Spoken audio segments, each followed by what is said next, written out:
Bien, comenzamos con el tema número uno de la clase de física y en este momento vamos, a mirar cuatro ítems importantes de la introducción a la física mecánica. Entonces, entre ellos vamos a hablar un poco de los estándares y de las unidades que se manejan en física. Estamos hablando de algunas simplificaciones que se le hacen a los modelos físicos, algunas omisiones que se hacen por conveniencia y adicionalmente, pues vamos a utilizar algunos prefijos y algunas unidades que se manejan en notación científica. Luego de ello vamos a hablar un poco de incertidumbre y cifras significativas, cómo se redondea una cifra, además cómo se hacen dichas operaciones con unas cifras significativas, ¿vale? Bueno, por consiguiente, se va a hablar un poco de la conversión de unidades, básicamente cuáles son las que se manejan en el sistema internacional, y un poco de las que se hablan en el sistema inglés. Luego de ello, vamos a entrar un poco a hablar de los vectores, cómo se diferencia un vector de una cantidad escalar, cuáles son sus características, sus componentes. Vamos a hacer algunas operaciones y terminaremos pues con algo muy importante que es el producto punto y el producto cruz, ¿ok? Entonces, comencemos con el tema. Bueno, en física se utilizan algunas simplificaciones para el modelado matemático. ¿Qué omisiones se hacen? Es decir, básicamente se omiten detalles. Cuando nosotros estamos hablando en física, nosotros estamos manejando cuerpos físicos enteros. Pero esos cuerpos tienen unas dimensiones, tienen unas variaciones de densidad, en fin, tienen muchos detalles que podrían hacer los cálculos un poco tediosos. Entonces, por simplificación, lo que se hace básicamente es primero considerar que cuando el cuerpo se está moviendo no hay ningún tipo de rozamiento. Y adicionalmente que ese cuerpo no tiene ninguna dimensión. Es decir, se va a considerar el cuerpo como una partícula. Adicionalmente, lo que se va a hacer es considerar el peso constante. Es decir, que su gravedad es constante y por ende su peso va a ser el mismo a cualquier altura respecto al suelo o en cualquier ubicación en general. Bueno, hablando en general de los sistemas que se utilizan en la física, hay dos sistemas que resaltan más. El primero es el sistema internacional. Es el que actualmente se utiliza más ampliamente por su simplicidad y porque básicamente es el que se utiliza para la construcción de máquinas y en general se llama sistema internacional justamente es para tratar de que todos los países manejen el mismo sistema y las mismas unidades, cosa tal que haga que sea mucho más fácil la traducción, digámoslo así, o la lectura de las cantidades y las magnitudes físicas. Y también se encuentra uno de los grandes sistemas que es el sistema inglés. El sistema inglés básicamente lo utilizan los estadounidenses, los canadienses y los británicos. Ellos utilizan su sistema aparte, pues porque ellos, empezando, crearon su propio sistema. Eso ya data, digamos, de la Guerra Fría y de unas cuestiones ya más políticas y económicas. Y bueno, en general ese sistema permaneció durante mucho tiempo y pues en algunas condiciones se utilizan y pues obviamente en esos países también. Entonces miremos.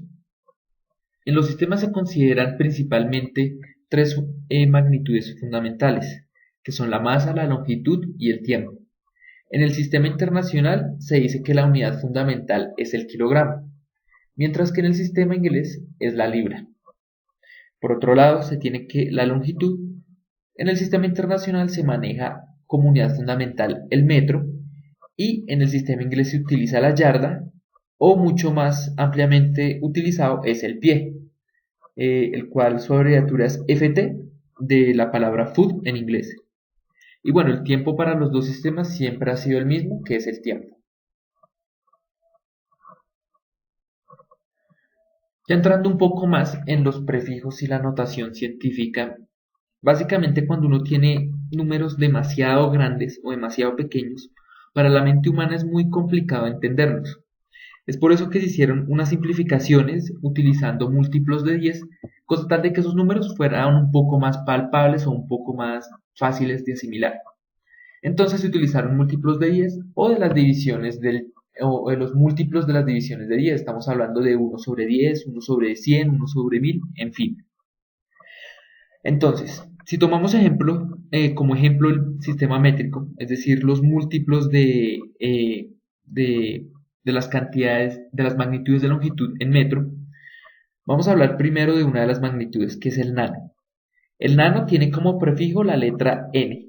Siempre va antes de cualquier magnitud. En este caso, como estamos manejando longitud, va antes de la m, de metro. Como vemos, el nano tiene en sistema decimal normal, tiene 3, 6, 7 y 8 ceros. Y tiene un 1 acompañándolo, digamos que esa es la unidad fundamental, el 1. Entonces, cuando nosotros vamos a resumir ese número, lo que nosotros primero tenemos que hacer es, digamos que nos vamos a inventar un punto que está acá. Y nosotros vamos a hacer que esta comita llegue hasta acá, ¿correcto? Entonces vamos a contar los espacios que hay, contando el espacio que tiene esta comita. Entonces vamos a hacer lo siguiente. 1, 2, 3, 4, 5, 6, 7, 8 y 9. Hay 9 espacios. Entonces, como nosotros corrimos la comita 9 espacios hacia la derecha, el exponente que va acá va a ser negativo, ¿correcto? Y pues va a ser el número de espacios que lo corrimos en total. Como contamos 9 espacios, entonces el exponente va a ser 9 y va a ser negativo por haberlo corrido hacia la derecha. Y adicionalmente vamos a poner este 1. Como la comita quedó ubicada en este espacio, asumimos que la coma está también acá, ¿correcto? Entonces la notación científica del nanómetro, ¿cómo sería? Sería 1 por 10 a la menos 9, ¿correcto? Bien. Ahora el micro. El micro tiene de prefijo la letra mu. Es como una U alargada, digámoslo así. Y obviamente, como el nano, el prefijo va antes de la letra M de la unidad fundamental, en este caso el metro. Ahora miremos. En el sistema decimal, el micro tiene 1, 2, 3, 4, 5 ceros y un 1 fundamental, que es, digamos, la unidad estándar que vamos a utilizar. Y bueno, hacemos el mismo procedimiento.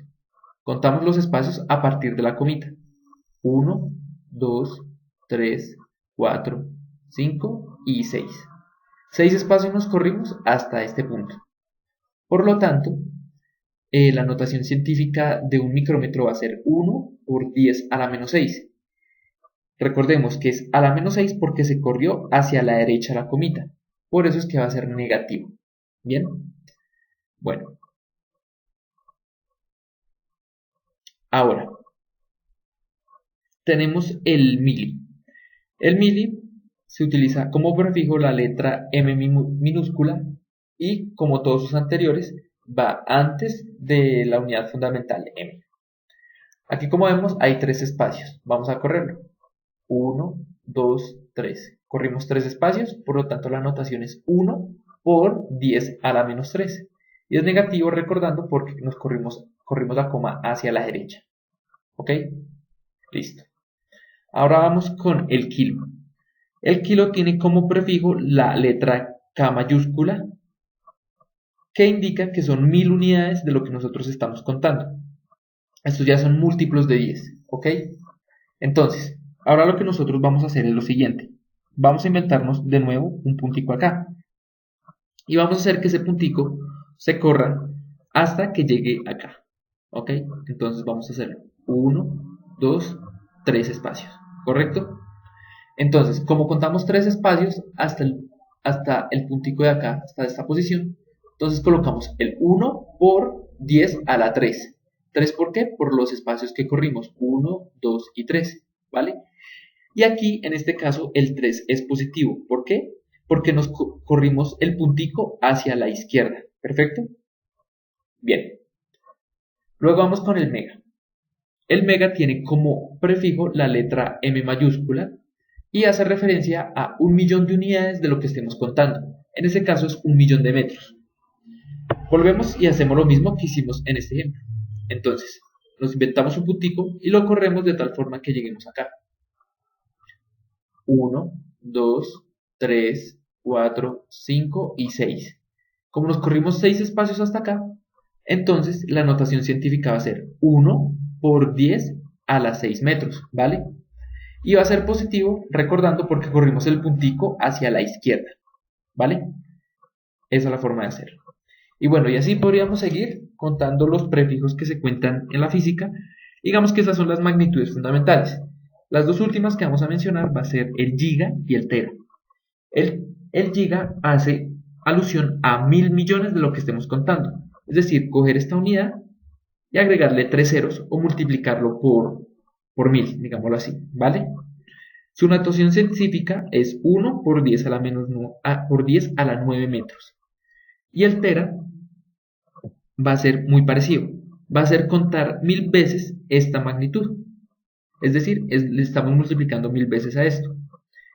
Y como notación científica vamos a tener 1 por 10 a la 12 metros. ¿Ok? Entonces fijémonos, para los prefijos casi siempre se van a manejar múltiplos de 3. Estamos hablando que nosotros pasamos de menos 9, nos soltamos a menos 6, nos soltamos a menos 3. Aquí en el medio vendría la unidad fundamental metro, que sería 1 por 10 a la 0. Recordemos que por leyes de exponenciación 10 a la 0 es 1. Es decir, que eso sería igual a 1 metro. ¿Ok? 10 a la 0 es 1 y 1 por 1 da 1 metro. ¿Vale? Listo. Eso tendríamos en el medio. Luego tendríamos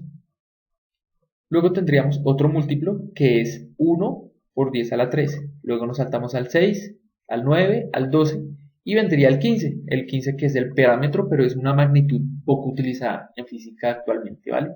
Entonces, resumen pequeño. Cuando nosotros corremos la comita de izquierda a derecha, el exponente va a ser negativo.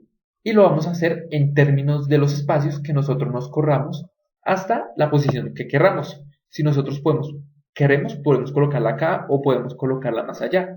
Es decir, esta notación podría también ser 10 por 10 a la menos 10. ¿Por qué? Porque nos corrimos un espacio más y agregamos un 0 acá. ¿Ok?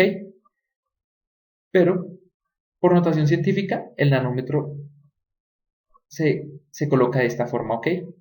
Bien. Entonces, y vamos. Cuando nos corremos de izquierda a derecha, el exponente va a ser negativo y va a ser el equivalente al número de espacios que nosotros nos corramos. Cuando nosotros tenemos un múltiplo de 10, nosotros vamos a hacer lo contrario, nos vamos a correr de derecha a izquierda contando los espacios. Y como vamos en esta dirección, va a ser positivo, ¿vale? Esas son las cuestiones principales que hay que tener en cuenta en notación científica y prefijos. Bien, ahora manejamos otro tema fundamental que es la incertidumbre y cifras significativas. Para ilustrar qué es una cifra significativa, empecemos dando un pequeño ejemplo. Supongamos nosotros queremos medir el grosor de una hoja, ¿ok? Y nosotros tenemos dos instrumentos con cuál lo podemos hacer. El primero es la regla. Supongamos nosotros medimos con la regla y nos da 1 milímetro. Si nosotros escribimos de esta forma 1,00 milímetros, ese va a ser un error. ¿Por qué? Porque la resolución de una regla no nos permite decir con exactitud que estos ceros están ahí. Nosotros podemos ver 1 milímetro, podemos ver 2, podemos ver 3, pero no podemos ver estas décimas, es decir, no podemos ver entre las rayitas del milímetro y milímetro. Por lo cual sería un error escribirlo así. La forma correcta de escribirlo sería 1 milímetro. ¿Ok? Esa sería la forma correcta de escribirlo en base a la resolución del instrumento. Bien, pero ahora digamos nosotros tenemos un micrómetro. El micrómetro tiene una resolución de 0,01 metros. ¿Esto qué implica? Que este instrumento nos permite medir la medida más pequeña que puede tomar es 0,01 metros. Eso es equivalente a una centésima de metro, qué pena. Una centésima de centímetro. ¿Ok? Entonces, digamos, si yo lo mido con el micrómetro y nos da esto, posiblemente esto sí está bien escrito, de primera mano. Y posiblemente este valor sea lo más cercano al valor real del grosor de la hoja que estoy midiendo, ¿vale? Sin embargo, no podemos saber si este valor es real, porque pueden haber muchos más números acá. Puede haber un 6, un 8, en fin, no lo podemos saber. Pero con la resolución que nos da el instrumento, digamos que esta cifra es relativamente cercana, ¿vale? Ahora, ¿qué es lo que diferencia la regla del micrómetro? Es la incertidumbre. La incertidumbre es la certeza con la que yo estoy tomando una medida. Es decir, esta medida, yo tengo más certeza de que esta medida está más cercana a mi valor real que este. ¿Por qué? Por la resolución que me da este instrumento, el micrómetro. ¿Ok?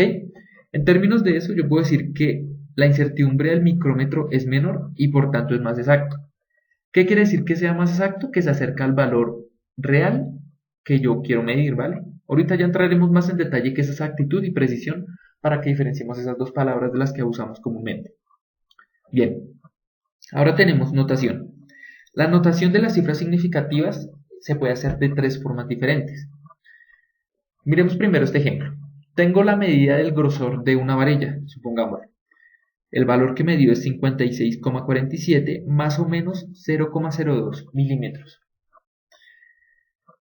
Recordemos que estos milímetros hacen referencia a esta parte nomás. No me está hablando de todo esto, ¿ok?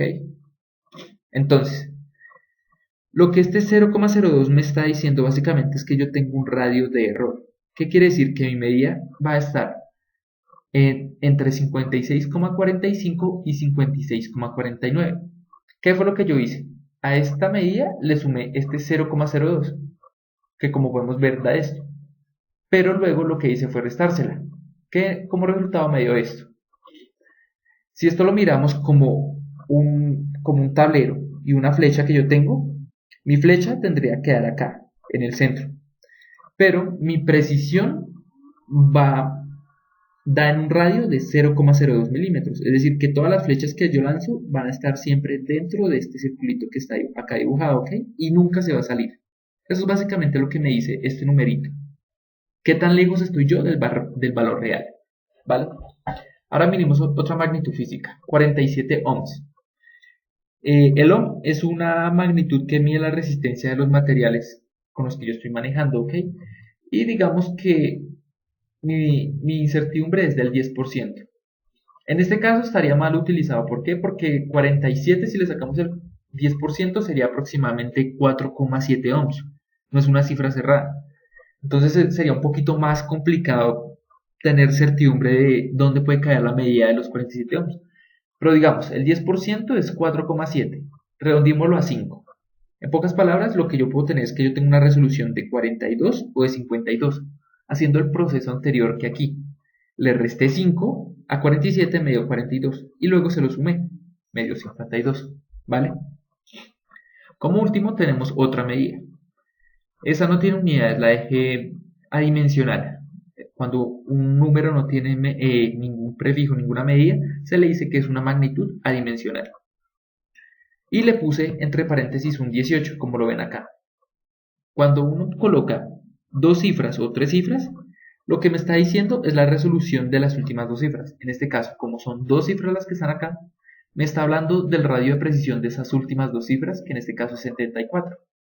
Escribiéndolo de otra forma, ¿cómo puede quedar? Así.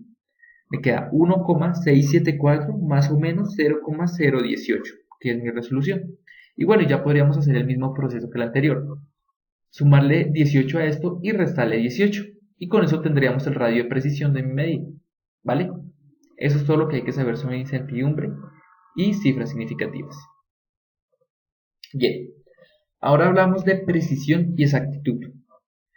Cuando yo hablo de precisión, estoy hablando de qué tan dispersos son mis datos. Es decir, supongamos yo saco 10 medidas del grosor de mi regla. Si esas medidas me dan muy diferentes, es decir, si en una me da 1 milímetro, en otra me da 2, en otra me da 3, mis datos son muy dispersos respecto a la precisión que tiene mi regla. Pero si me dan con un micrómetro, supongamos me dan 1,01, 1,02, 1,00, mi dispersión no va a ser tan grande, ¿ok? A eso es a lo que se refiere la precisión. ¿A qué tan cerca están los datos de todas las mediciones que yo estoy haciendo, ¿vale? Luego está la exactitud. La exactitud hace referencia a qué tan cerca del valor real está la medida que yo estoy tomando, ¿ok? Ahora vamos a mirar cómo se maneja esto. Miremos las imágenes que están acá. La primera me está diciendo que mi arco y mi flecha, como en el ejemplo anterior, son tanto exactos como precisos. Exacto, ¿por qué? Fijémonos que el centro, en este caso el centro, es mi valor real. Las medidas que yo estoy tomando son muy cercanas a mi valor real, a mi centro. Y también es preciso, ¿por qué? Porque la dispersión de mis datos es muy baja. Es decir, todos los datos que yo estoy tomando están bien agrupaditos, como se ven acá. ¿Ok? Luego miremos acá. Aquí, ¿qué se puede ver? Mi dato real es este de acá del centro. Y fíjense que este grupo de medidas está muy juntico todos los datos, mas sin embargo no está cerca de mi dato real. ¿Esto qué implica? Que a partir de esas definiciones que escribimos acá, yo puedo concluir que esta imagen me refleja que es inexacta, pero sí es muy preciso. ¿Ok? Bien, vamos ahora a la tercera imagen. Aquí, como podemos ver, todos los datos cayeron dentro del segundo círculo, ¿sí? No vamos a entrar en el primero, pero sí podemos saber que todos entraron en el segundo círculo. Aquí lo que podemos concluir es que, primero, es técnicamente exacto. ¿Por qué? Porque todos entraron dentro de un radio que yo controlo. Mas, sin embargo, es muy impreciso. ¿Por qué? Porque los datos no están agrupados, están muy dispersos. Unos son más grandes, están casi en la frontera, otros están bien pegaditos. Es decir, no me dan una tendencia exacta de mis medidas. Ahora miremos acá. Como se fijan, los datos están muy dispersos, tanto el dato real como entre ellos. ¿Eso qué me implica? Que lo que estoy viendo acá es imprecisión e inexactitud, ¿ok? Bueno, espero haya quedado claro la diferencia entre exactitud y precisión. Ahora, frente a las cifras significativas hay ciertas operaciones. Esas operaciones son la multiplicación, la división, la suma y la resta. Para la multiplicación y la división hay que tener en cuenta ciertos parámetros para hacer dichas operaciones. Lo que hay que tener en cuenta es que el resultado de mi operación no puede tener más cifras significativas que el factor con menos cifras. Tal vez esa definición no sea muy clara, ahorita vamos a entrar más a fondo con un ejemplo. En la suma y la resta, lo que determina las cifras significativas de mi resultado es la posición de la coma. Es decir, que mi resultado no puede tener más cifras significativas que mi factor con menos cifras significativas después de la coma. ¿Ok? Esta es aún más complicada, pero tranquilo. Vamos a entrar en detalle. Vamos a entrar en detalle de estas definiciones. Entremos en la multiplicación y la división. Tengo una multiplicación y adicionalmente una división a la vez. ¿Ok? Entonces, si yo hago esta operación mediante la calculadora, me va a dar un valor cercano a esto. Ahora, fijémonos en lo siguiente. ¿Cuántas cifras significativas tiene este factor? Tiene 3. ¿Por qué tiene 3? Porque en las cifras significativas, el 0 que está antes de la coma, es decir, que está a la izquierda, jamás se va a contar. Esa es una cifra que no me da ningún dato, no me da ninguna dimensión, básicamente no es importante. ¿Ok? Entonces este factor tiene 3 cifras significativas. ¿Y este cuántas tiene? Tiene 2 cifras significativas, ¿vale? Y este último, pues bueno, ya es muy fácil. 4 cifras significativas. Según la definición de multiplicación y división que acabamos de ver, mi resultado no puede tener más cifras significativas que mi factor con menos cifras significativas. ¿Y cuál es el que tiene menos cifras? Este de acá. Por lo tanto, mi resultado va a tener, por mucho, 2 cifras significativas. En este caso, ¿qué es lo que hago? Redondeo esta cifra de acá. En las normas del redondeo, lo que se suele decir es lo siguiente.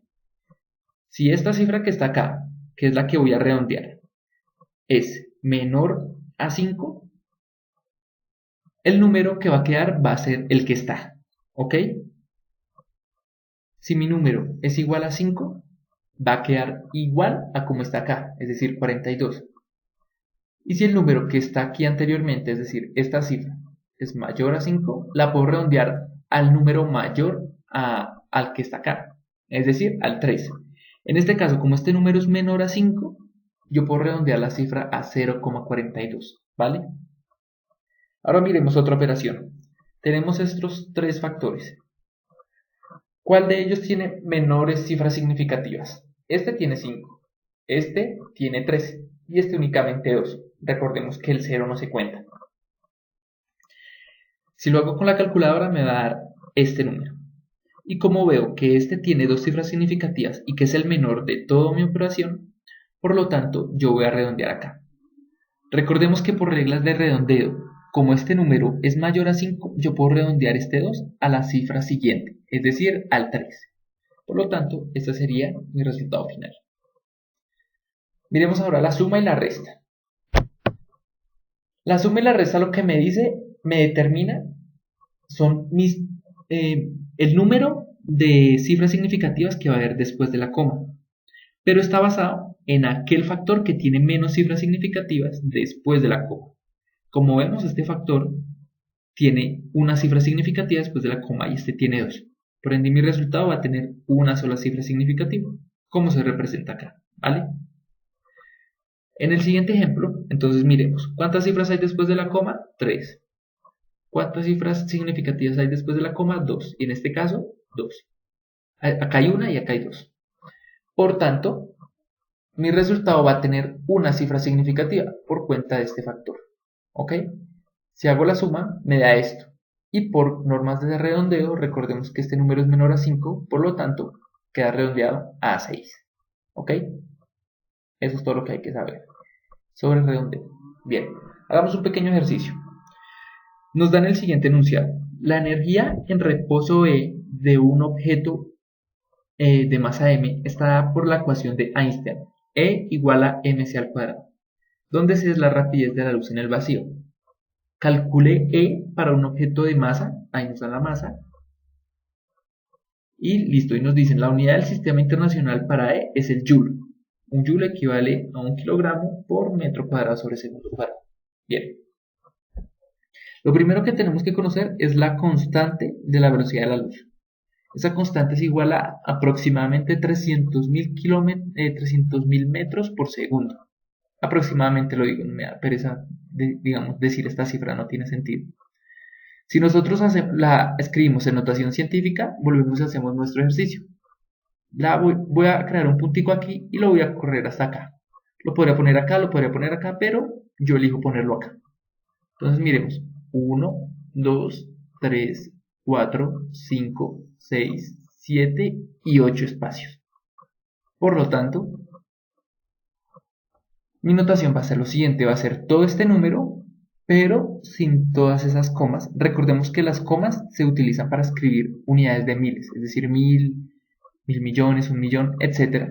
Y los puntos se utilizan para escribir decimales, ¿sí? Ojo con esa notación. Bueno, contamos 8 espacios, ¿correcto? Como contamos esos 8 espacios, entonces en mi notación científica va a ser 2 punto, todo este número, por 10 a la 8 metros sobre segundo, ¿vale? ¿Por qué lo escribo así? Porque va a ser mucho más fácil manejarlo con esta cifra que me dan acá, de 10 a la menos 31 kilogramos. Es por eso. Bien, ahora, escribimos la masa, recordemos la ecuación, es m igual a c al cuadrado, E igual a mc al cuadrado. Entonces, la masa, 9.11 por 10 a la 31 kilogramos por mi constante, ya simplificada en notación científica. Bien, separamos las unidades, entonces, por leyes de exponenciación, este 2 va tanto a este factor como a este factor, también va a las unidades.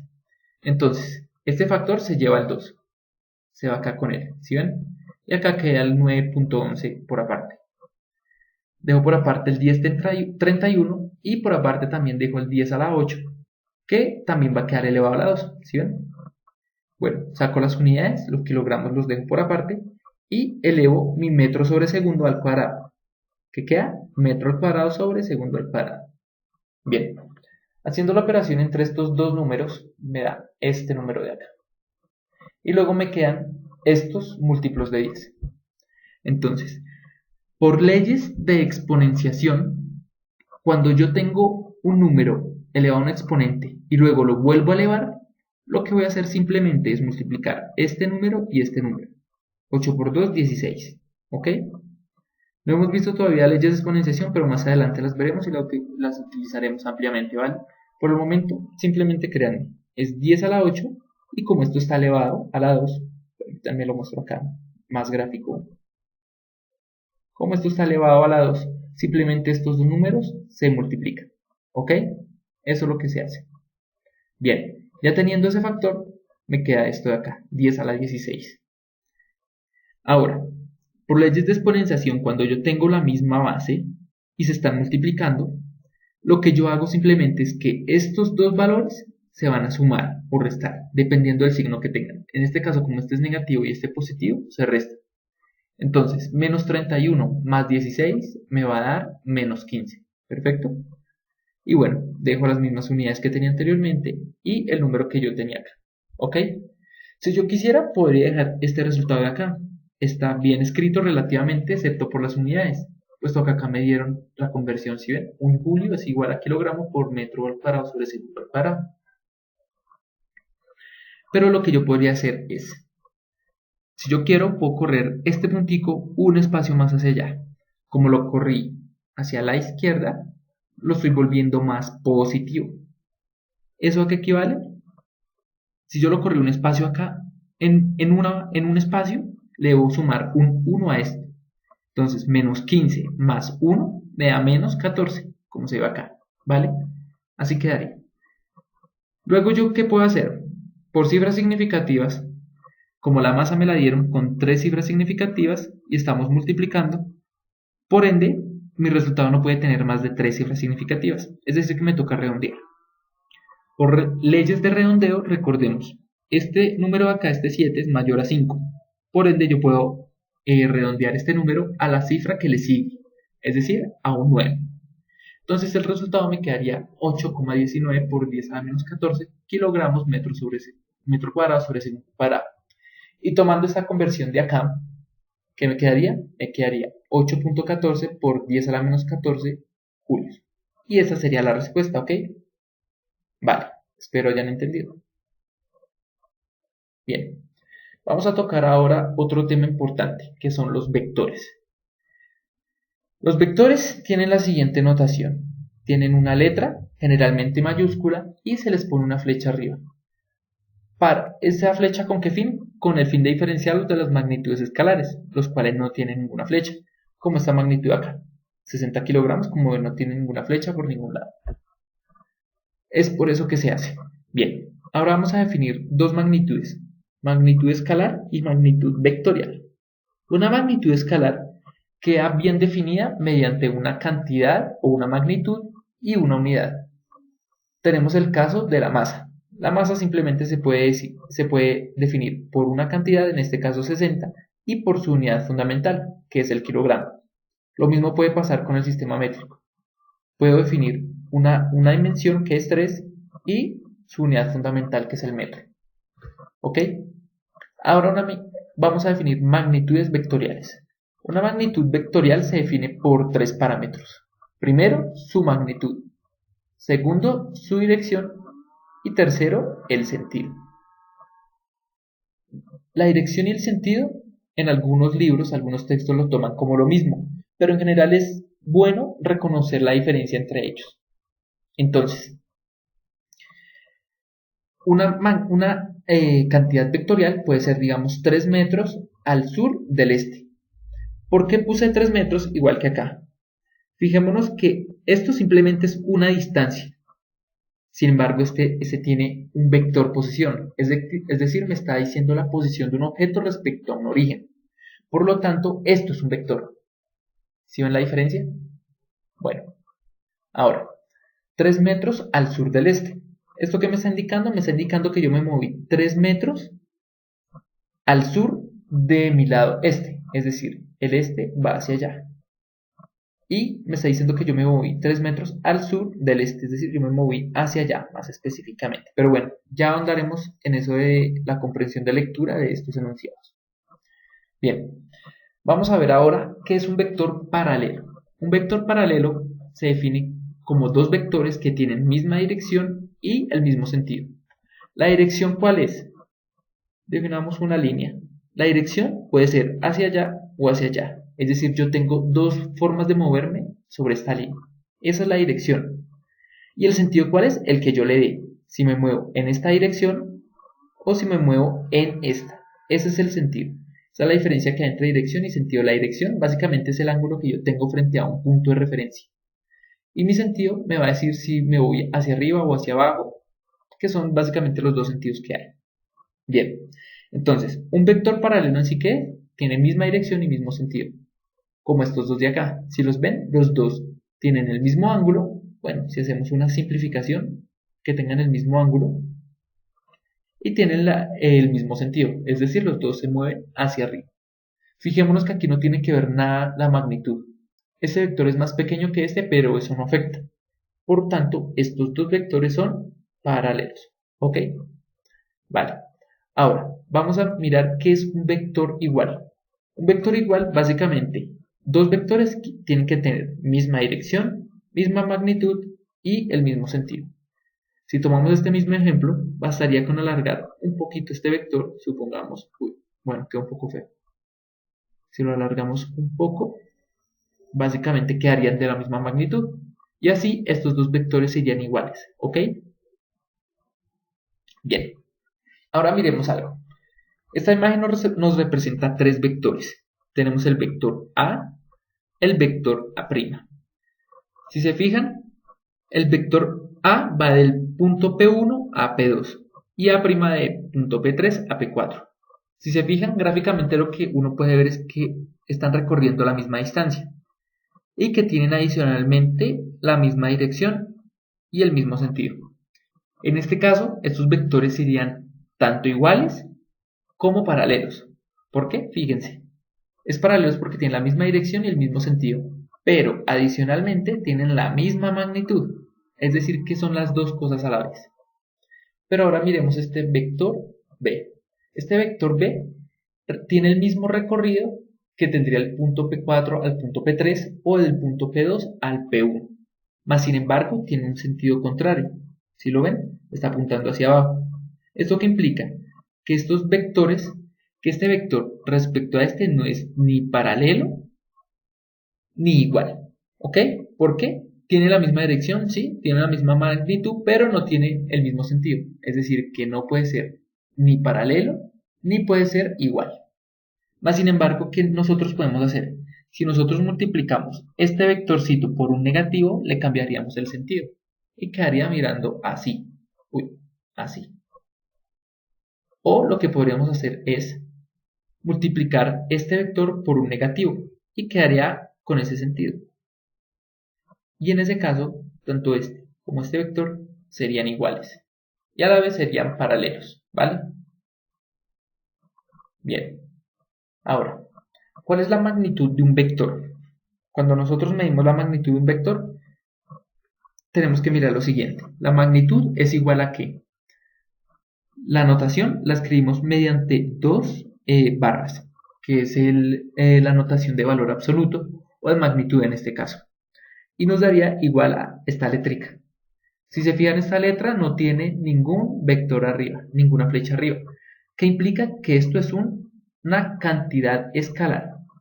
Como es una cantidad escalar, simplemente es una magnitud y es adimensional. Y no es vectorial, es decir, no tiene ninguna dirección. En dos dimensiones, si nosotros tenemos un plano cartesiano X y Y, como el que estoy dibujando acá abajo, nosotros podemos definir un vectorcito, ¿cierto? Y ese vector va a tener unas componentes. Entonces la magnitud en 2D sería igual a x al cuadrado más a y al cuadrado. Y esto se puede expandir a tres dimensiones, como se nota acá. ¿Sí lo ven? Y quedaría así. Destacar, la magnitud siempre, siempre va a ser positiva. Nunca va a ser negativa una magnitud. Eso es físicamente imposible. ¿Ok? Para que tengamos en cuenta eso. Bien. Vamos a andar un poco más en lo de las componentes y en la magnitud de un vector.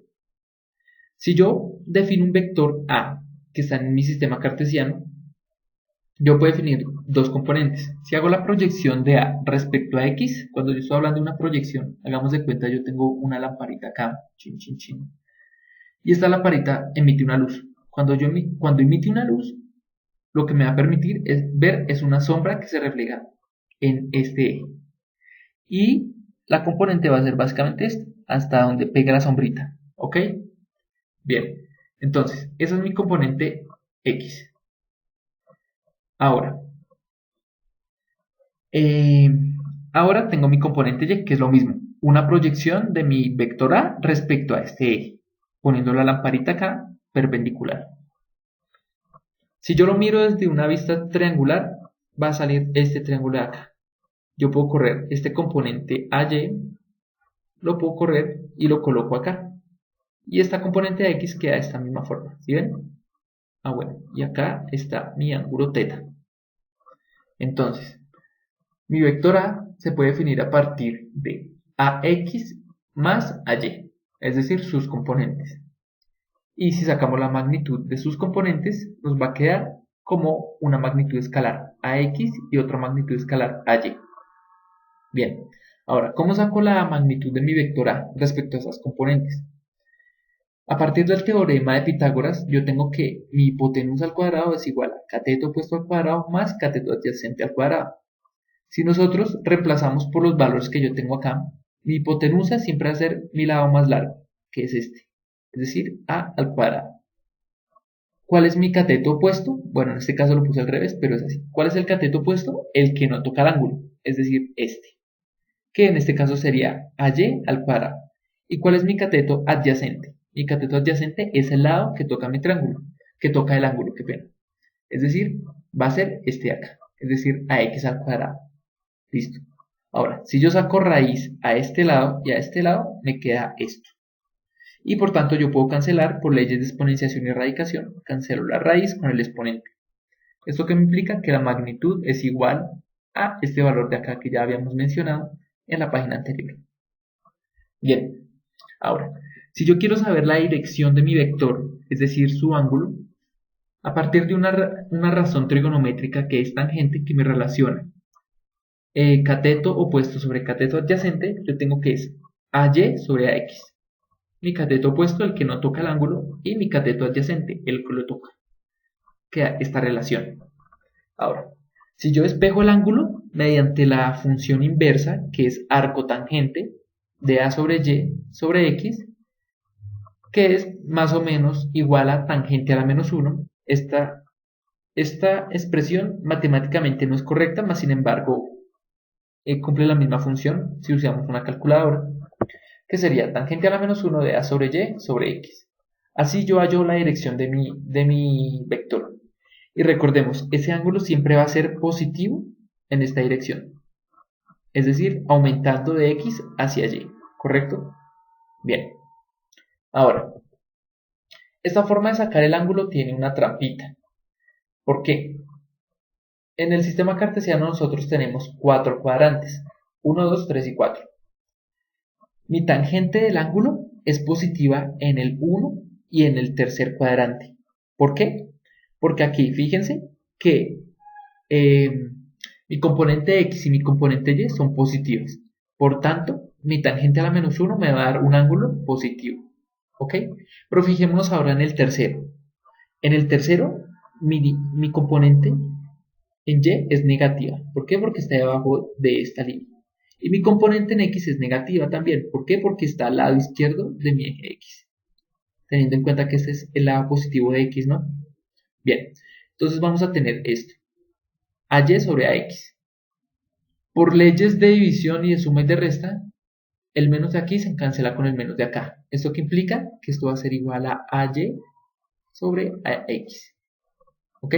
Entonces tenemos que tener mucho cuidado en no caer en esas trampas en la que nos hace caer la función tangente. ¿Ok? ¿Cómo nosotros hacemos para no caer en esas trampas? Mirando los componentes. Si yo sé que tengo una componente, si yo sé que mis dos componentes son negativas, pues obviamente mi ángulo no puede estar en el primer cuadrante.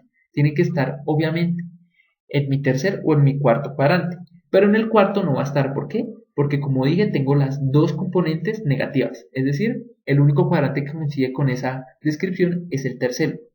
Ahí es donde uno tiene que estar pendiente en cómo analiza las componentes para sacar el ángulo perfecto. Ahorita veremos un ejemplo que nos va a permitir observar estas afirmaciones. Y bueno, lo mismo pasa cuando nosotros calculamos la tangente a la menos 1. Para el segundo y para el cuarto cuadrante van a ser negativas. ¿Por qué? Porque acá hay una componente negativa que es X y una positiva que es Y. Y lo mismo pasa en el cuarto. Mi componente positiva es la X y la negativa es la Y. Por lo tanto, van a tender a confundirse, ¿vale? Lo importante es que empezar a desarrollar ese análisis que me permita ver dónde es que está mi ángulo, en dónde estos cuatro cuadrantes, ¿vale? Bien. Ahora, vamos a hacer la suma vectorial. La suma vectorial la podemos hacer de la siguiente manera. Voy a definir un vector C, el cual es la suma de un vector A más un vector B, ¿vale? Entonces, fíjense el orden en el que yo los puse. Vector A más vector B, el 1 y el 2. Las leyes de las sumas de los vectores, hablando gráficamente, lo que me dice es que cuando yo tengo un orden, mi segundo vector, su cola, la voy a pegar a la cabeza de mi primer vector. ¿Ok? Miremos ahora lo que pasa acá. El primer vector es B y el segundo es A. Por lo tanto, la cola del vector A va a ir pegado a la cabeza del vector B. ¿Vale? Esa es la forma de hacerlo. Fíjense que así yo me vaya por este camino o me vaya por este de acá, mi resultado va a ser el mismo. Voy a tener un vector C con la misma dirección y con la misma magnitud. ¿Qué es lo que cambia? Cambia la dirección. Cambia la dirección, es el recorrido que yo hago. Eso es lo que cambia. La dirección no cambia, nada cambia. Únicamente cambia el recorrido que yo hice para llegar desde este punto hasta este punto. Que lo hice de dos formas. Por aquí o por acá. ¿Vale? Listo. Ya observando esto, ¿qué se puede concluir? Que el orden de los factores no altera el resultado en ningún momento. Es decir, que la suma vectorial cumple con la ley de la conmutatividad. Es decir, el orden de los factores no altera el resultado. ¿Vale? Otra cosa importante que hay que tener en cuenta en la suma vectorial. La magnitud de mi vector C va a ser diferente. Este es el símbolo de diferente. Mi magnitud C va a ser diferente de la magnitud de mi vector A más la magnitud de mi vector B. Eso en la mayoría de casos es correcto. ¿Cuál es el único caso en el que esta afirmación no tiene validez? Cuando yo estoy sumando dos vectores que son paralelos, es decir, el vector A y el vector B. Cuando esos dos son paralelos, básicamente lo que yo estoy haciendo es sumar dos segmentos de recta que tienen la misma dirección. Por lo tanto, la magnitud de mi vector C, que es todo esto, sí va a ser equivalente a sumar la magnitud de mi vector A más la magnitud de mi vector B. ¿Listo? Bien. Ahora, la suma vectorial por componentes. Si yo defino dos vectores, vector A y vector B, con sus componentes AX, AY y las componentes BX y BY, voy a definir un vector resultante R, que va a ser equivalente a sumar A más B. ¿Esto qué implica? Vamos a sumar como si fueran números normales. Entonces, yo tengo mi vector A, sus componentes AX, AY más BX más BY. Si nosotros agrupamos o factorizamos, como se dice comúnmente, vamos a factorizar los componentes de X y de Y por aparte. Entonces tenemos AX más BX por este lado y vamos a tener las componentes AY y BY por este lado. ¿Esto qué implica? Que estos dos van a conformar lo que es la componente en X de mi vector resultante R. Y que estas dos componentes de acá van a terminar siendo la componente en Y de mi vector resultante R. ¿Bien? Eso es todo.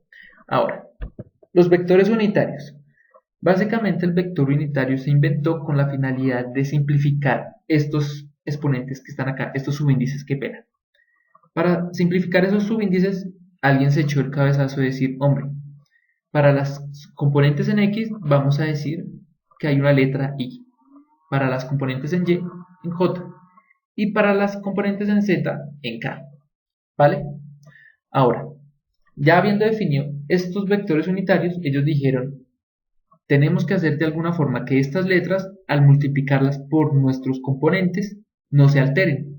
Entonces vamos a hacer que estos vectores tengan una magnitud de 1, para no afectar dichas componentes. Es decir, que mi componente X, expresada con vectores unitarios, va a quedar la magnitud, fíjense, no tiene flechita, la magnitud de mi componente X por mi vector unitario Y. ¿Esto qué me está diciendo a mí? Que esta magnitud se está moviendo en X exclusivamente. Lo mismo pasa en Y y lo mismo pasa en Z. Simplemente se multiplica la magnitud de cada componente por su respectivo vector unitario dependiendo de la dirección que tengan. ¿Ok? Bien. Ahora, esta gráfica nos explica de forma muy sencilla cómo es la suma vectorial. Simplemente es unir cabeza con cola. Cabeza con cola. Y de esa forma voy a llegar a mi vector resultante R, como está acá. ¿Vale? Es una forma muy fácil, muy sencilla y muy gráfica de sacarla. ¿Vale? Bien. Hagamos un ejercicio. Una esquiadora de fondo viaja 1 kilómetro hacia el norte, como está acá, y luego 2 kilómetros al este. Al este es de izquierda a derecha, como se encuentra acá. Bien. Y luego 2 kilómetros al este por un campo nevado horizontal. ¿A qué distancia y en qué dirección está con respecto al punto de partida? Pues bien, vamos a responder esa respuesta. Primero, este es mi punto de partida, ese puntico negro feo. Ahora, ¿a qué distancia? Listo. La distancia básicamente es lo que hay de aquí a acá. No nos preguntaron en ningún momento el recorrido. El recorrido sería este y este. Nos preguntaron simplemente la distancia que se desplazó. La distancia que se desplazó, si se fijan, tenemos que poner un vector que vaya de este punto a este punto. Y lo que nos están preguntando básicamente es la magnitud de ese vector que dibujamos. ¿Ok? ¿Cómo se hace? Por el cálculo de la magnitud por componentes tenemos lo siguiente. 2 al cuadrado más 1 al cuadrado. Esto me da igual a raíz de 5, que según la calculadora es más o menos 2,24 metros. Kilómetros, qué pena. Kilómetros. ¿Listo? Eso es lo que se recorrió del punto de partida al punto de llegada. Listo. Ahora me preguntan, ¿y en qué dirección está respecto al punto de partida? La dirección, como ya se mencionó antes, se saca respecto al eje X. Y es un ángulo positivo. O bueno, en muchas ocasiones. Entonces, la dirección la podemos sacar de dos maneras, ¿vale? Yo la puedo sacar respecto a X o respecto a Y, dependiendo de cómo uno quiera hacerlo. Bien, vamos a hacerlo respecto a el primer ángulo. ¿Listo? Sacamos nuestro triangulito, como se ve acá. Entonces, esta componente la corrí hacia abajo, es decir, la puse acá, 2. Y luego corrí esta componente hacia este lado, de tal forma que me quedo acá, ¿vale? Y formé mi ángulo 1. ¿Listo? Para calcular ese ángulo, entonces lo que yo hago es, recuerden, tangente del ángulo es cateto opuesto, opuesto es el que no toca el ángulo, ¿sí lo ven? Sobre mi cateto adyacente. ¿El cateto adyacente cuál es? Este de acá, que es el lado que toca el ángulo. Despejando me queda que el ángulo 1 es tangente a la menos 1 de 1 medio. La calculadora me dice que ese resultado es de 26,56 grados al norte del este. ¿Eso qué quiere decir? Al norte del este. Significa que yo tomé como referencia el este. Es decir, tomé como referencia el eje X. Y que me moví hacia el norte. Eso es lo que significa. Eso es lo que significa esta frase de acá. 26,56 grados al norte del este. Al norte, hacia arriba, del este. De esta posición que yo tengo. ¿Ok? Espero haya sido claro. Luego, tangente del ángulo 2. El ángulo 2 es este que está acá. ¿Ok? Luego, cateto opuesto sobre cateto adyacente. Cateto opuesto 2 sobre cateto adyacente 1. Despejando me queda que el ángulo 2 es igual a tangente a la menos 1 de 2. ¿Por qué? Porque 2 dividido sobre 1 me da igual a 2. ¿Esto qué implica? Que esta función me da como resultado 63,43 grados al este del norte. ¿Bien? Eso es lo que significa. Bueno, entonces, la deducción literal de esto, al este del norte, implica que yo cogí como referencia el norte. Es decir, que yo cogí como referencia esto de acá. Y me está diciendo que me muevo luego hacia el este. Eso es lo que significa esta frase. Al este del norte. Mi referencia, el norte, y me muevo hacia allá. ¿Vale? Espero haya sido claro. Bien. Otro ejercicio. Tres finalistas de un concurso de televisión se colocan en el centro de un campo plano grande. Cada uno cuenta con una regla graduada de 1 metro de longitud, una brújula, una calculadora, una pala y en diferente orden para cada concursante los siguientes desplazamientos. Vamos a irlos dibujando de una vez. 72,4 metros con 32 grados al este del norte. Al este del norte. Mi referencia es el norte, es decir, es el eje Y.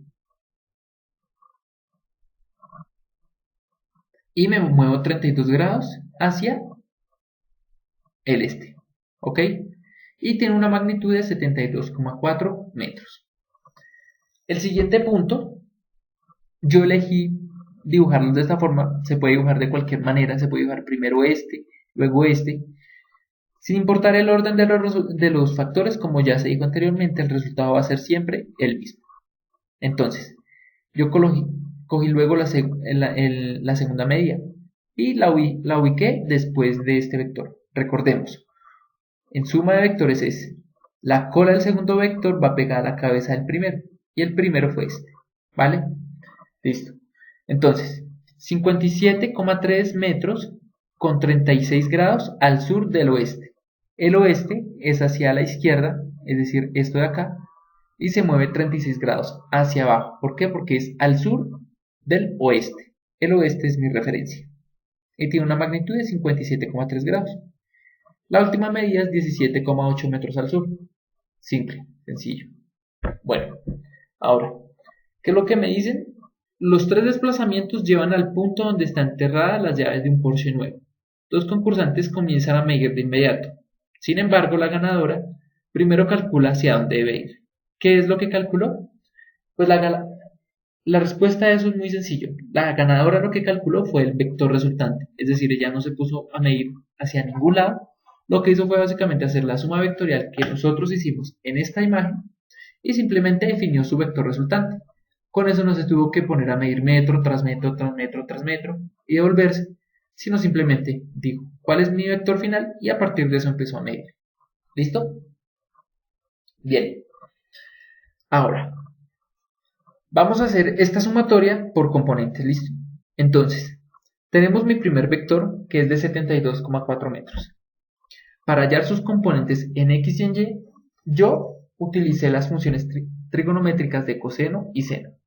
Si yo saco un triángulo y tengo un ángulo acá, digamos que ese es mi vector, mi componente en x va a ser ax coseno del ángulo. Ah, perdón. Esto no es ax, es a. Listo. Es a coseno del ángulo. Y mi componente en y va a ser a seno del ángulo. ¿Listo? Entonces, en los cálculos simplemente reemplacé. Como a mí me dieron 32 grados acá, los grados de referencia que yo tengo que utilizar son respecto a x. Por trigonometría yo sé que entre x y y hay 90 grados. Y acá me dan 32. Luego el ángulo que hay acá va a ser igual a 90 menos 32. Es decir, 58 grados, que es lo que utilizo acá. ¿Listo? Bien. Entonces, haciendo esas operaciones, me dan estos valores para x y este para y. Luego tengo mi segundo vector. Mi segundo vector, si se fijan, bajó 36 grados. Pero si yo lo tomo como referencia a partir de mi x positiva, colocándola acá, este ángulo es de 180 grados y de 36 adicionales. Si yo sumo estos 2 grados, me va a dar 216. ¿Qué es el ángulo que yo utilizo acá? Recordemos que todo esto lo estoy haciendo porque tengo que tomar la misma referencia. Esta referencia la tomé respecto a x y esta la tomé también respecto a x positivo. ¿Listo? Bien. Ahora, hice lo mismo que con este anterior. Utilicé el ángulo para hallar sus componentes. Como tengo la magnitud del vector, simplemente es reemplazar y me dan estos valores. Fijémonos que este me da negativo en x. ¿Por qué? Porque va hacia los x negativos, hacia la izquierda. Por lo tanto, ese valor es correcto. Y este valor en y es negativo. ¿Por qué? Porque el vector se está moviendo hacia abajo. Y hacia abajo y es negativa. Por lo tanto, su componente también es correcto. Hasta ahora todo va bien. Ahora, vamos con el tercer vector. El tercer vector se mueve únicamente hacia abajo, es decir, no se mueve ni a la izquierda ni a la derecha. Por lo tanto, su componente en X es igual a 0. Mientras que su componente en Y, como se mueve hacia abajo, va a ser menos 17,8. ¿Vale? Listo.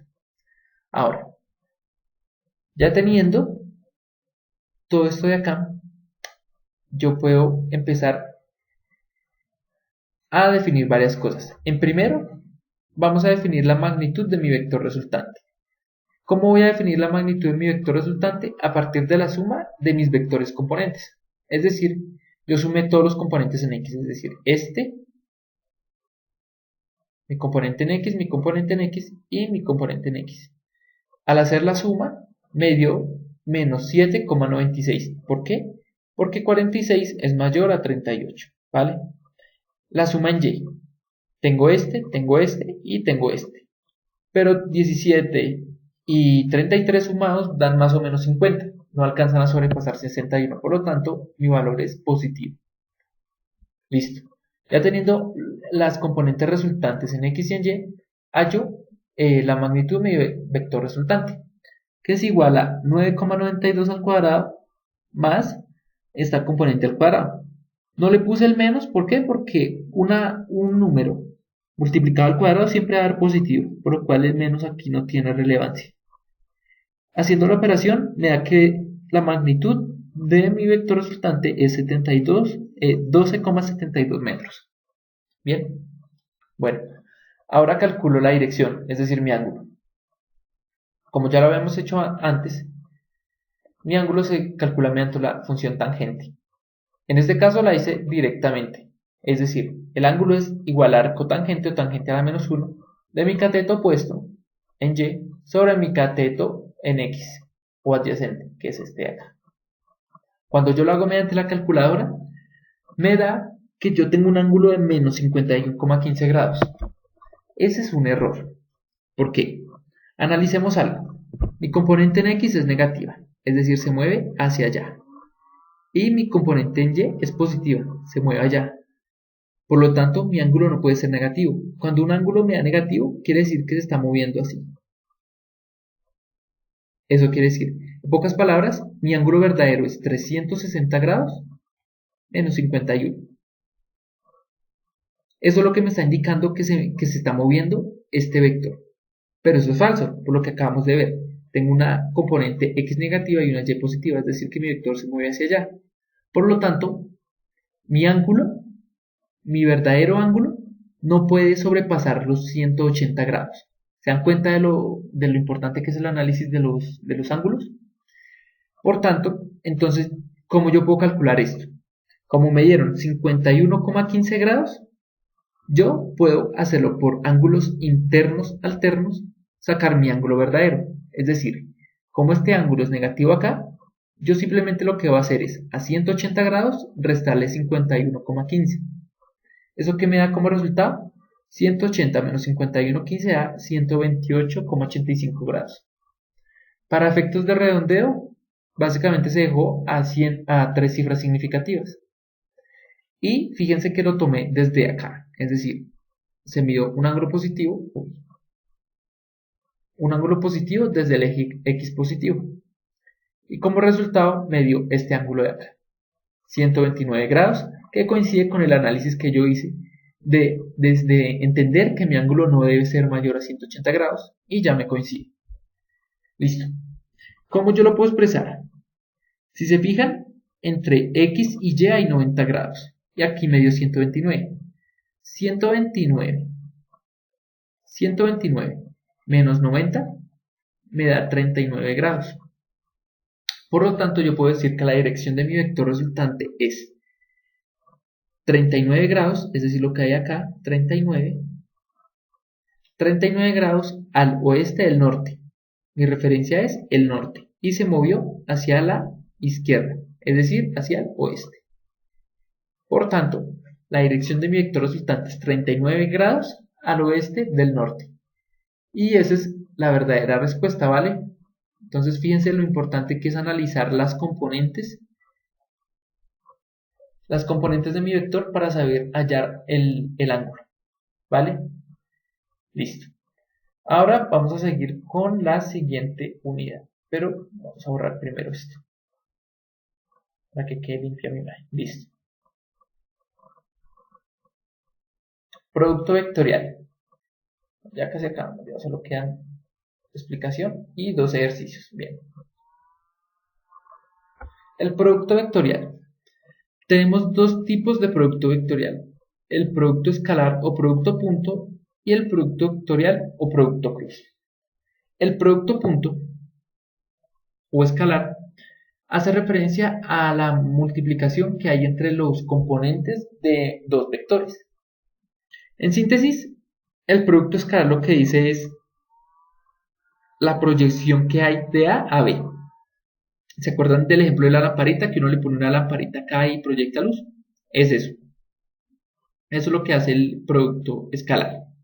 Y pues bien, el producto escalar, como su nombre lo dice, su resultado es un número. Por ende, lo podemos calcular de la siguiente manera: la magnitud de A por magnitud de B por coseno del ángulo. Pueden dar tres resultados. Como se mencionó anteriormente, la magnitud de un vector siempre va a ser positivo, por lo cual esta multiplicación es positiva. Lo que va a hacer variar el signo del producto punto es este coseno. Cuando el ángulo está entre 0 y 90 grados, el coseno del ángulo va a ser mayor a 0. Esto que implica que todo este producto va a ser positivo. Si yo tengo un ángulo entre 90 y 180 grados, el coseno del ángulo va a ser menor a 0. ¿Eso qué implica? Va a ser negativo. Y si mi ángulo es igual a 90, implica que el coseno del ángulo va a ser 0. ¿Por qué? Porque coseno de 90 es igual a 0. En síntesis, ¿esto qué quiere decir? Que mis vectores son perpendiculares. Y si yo pongo una lamparita acá arriba y trato de hacer proyección, no me va a proyectar nada. ¿Por qué? Porque es una línea que está parada, está de pie prácticamente, y no va a proyectar nada sobre esta superficie.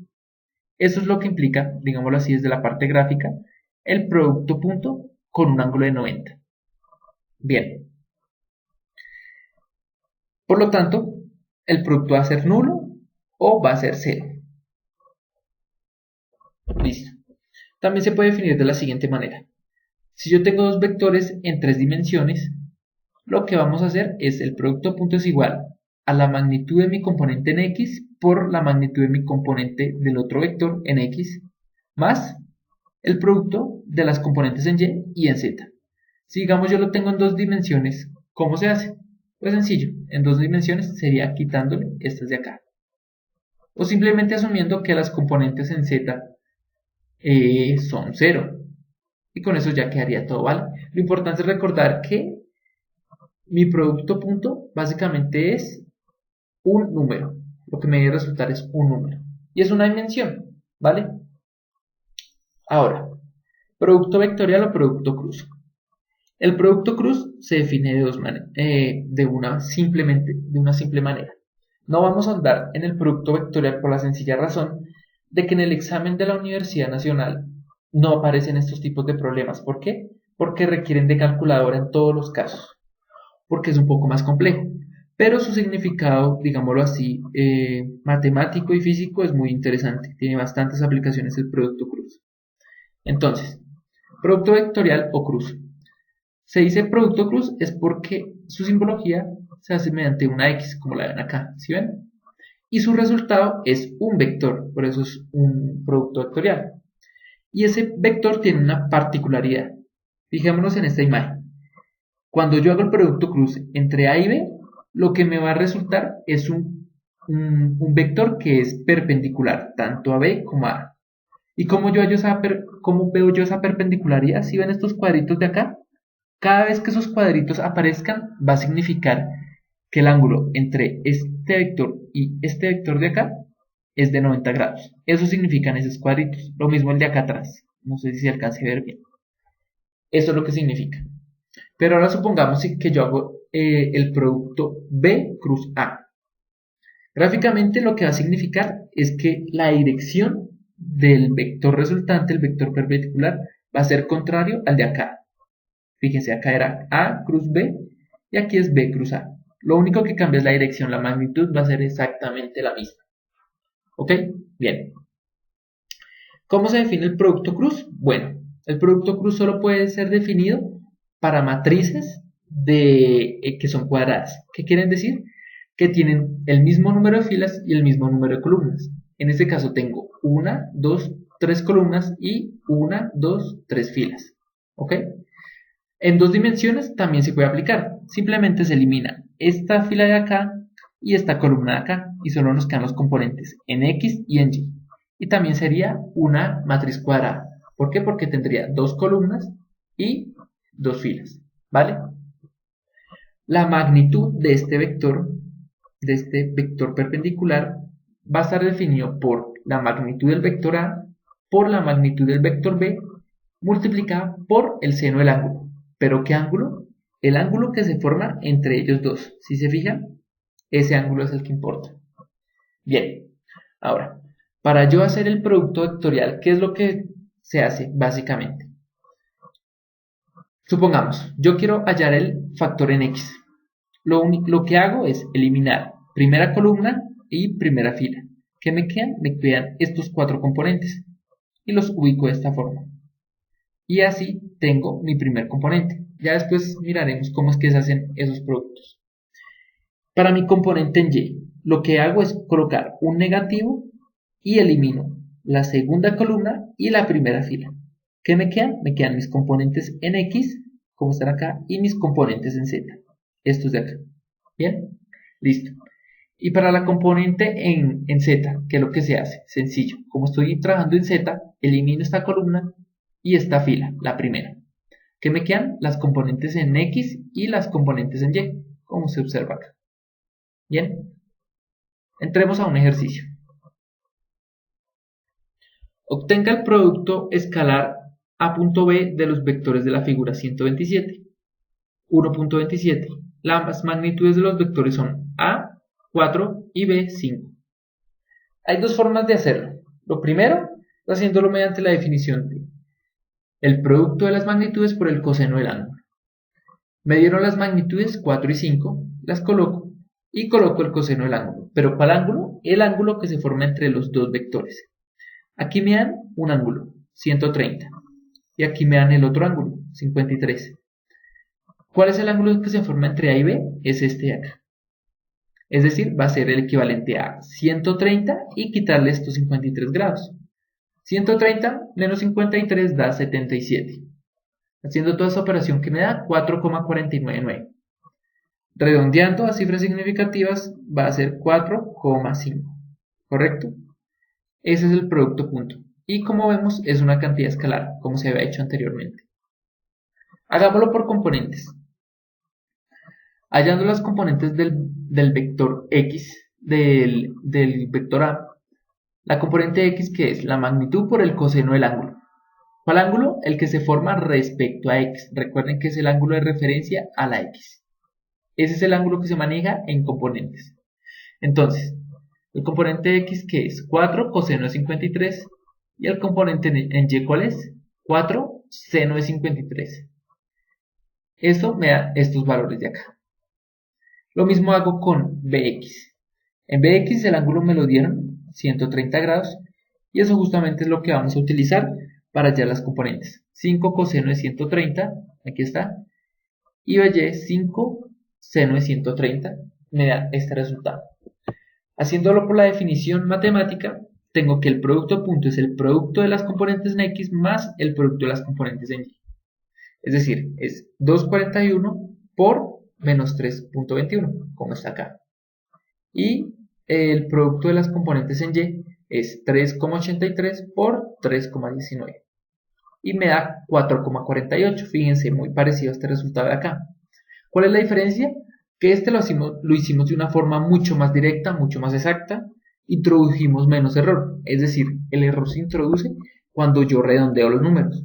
Si quieren hacer el experimento, calculen esto mediante la calculadora y les dará mucho más números. Pero como yo redondeé, pues obviamente el resultado que tengo pues tiene mucho más error. Que es este, ¿vale? Listo. Si yo redondeo esta cifra, me va a dar 4,5. Y fíjense, obtuve el mismo resultado que acá. Y bueno, recordar, aquí está mal escrito, aquí no se escribe con coma. Las comas se utilizan para múltiplos de 10. En este caso, como estamos manejando décimas, se utiliza el puntico. ¿Ok? Y listo. Eso es todo lo que hay que saber por ahora. Bueno, último ejercicio. El vector A tiene magnitud de 6 unidades y está sobre el eje X, como lo vemos acá.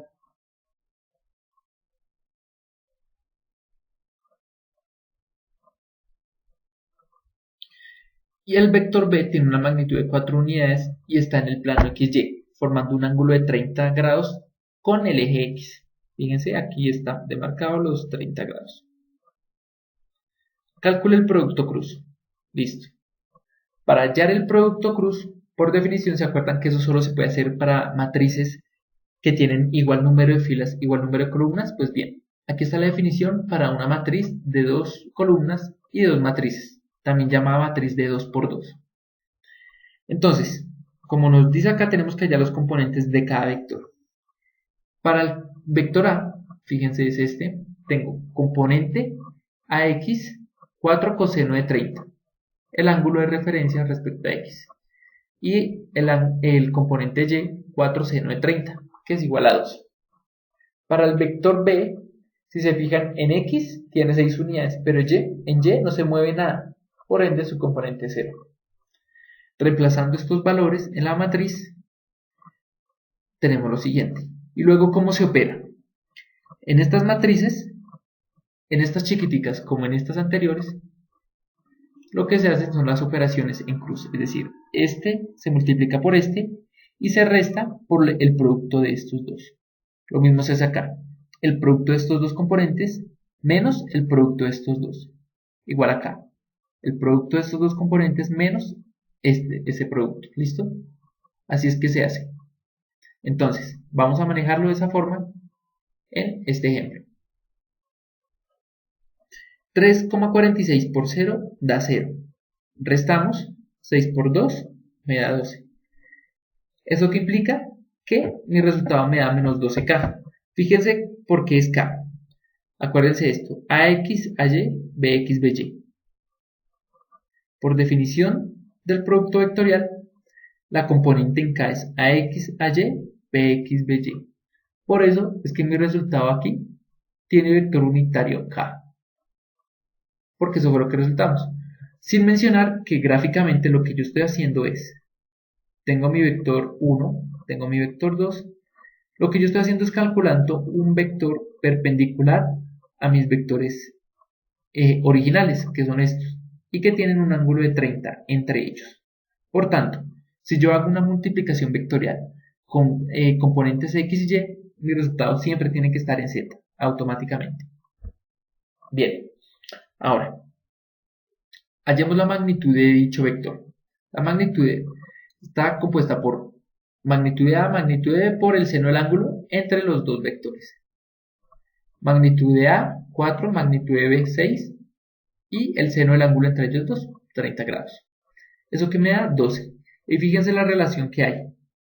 La magnitud de este vector la magnitud es igual al desplazamiento que hay en Z.